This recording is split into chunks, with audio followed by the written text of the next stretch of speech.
কাশ্মীরি পণ্ডিতদেরকে কাশ্মীর থেকে তাড়ানোর এটি একটি নমুনা মাত্র। এই ধরনের হাজার হাজার ঘটনা ঘটেছে, সবগুলো হয়তো আমরা দেখতে পাই না, বা সেগুলো নিয়ে হয়তো লেখালেখি হয় না, বা সেগুলো নিয়ে হয়তো কেউ ভবিষ্যৎ চিন্তা করে মুখ খোলে না। আরও বড় দুঃখের বিষয় হলো এই সম্পূর্ণ বিষয়টির রায় আসতে 36 বছর সময় লেগে গেল। ঘটনাটি ঘটেছে 1990 সালে, আর আজ 2026। দেখুন তাহলে কত বছর পরে এই রায়টি এলো, কত বছর অপেক্ষা করতে হলো মানুষকে।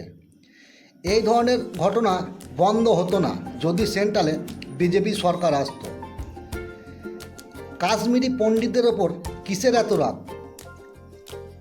তাদেরকে তাদের জন্মভিটে ছেড়ে দিয়ে চলে যেতে হবে, আর যাবে তো যাবে কোথায়?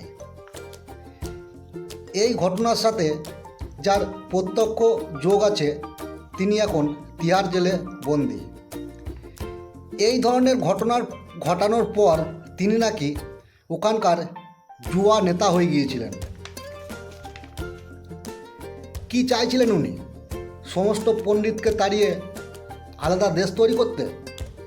এই ধরনের নেতাগুলোকে কারা সমর্থন করেন? কি ঘটেছিল সরলা ভাটের সাথে? আসুন সম্পূর্ণ ভিডিও দেখি। সরলা ভাট একজন কাশ্মীরি পণ্ডিত তরুণী ছিলেন। ওনার বয়স 27 বছর। তিনি পেশায় একজন সরকারি নার্স।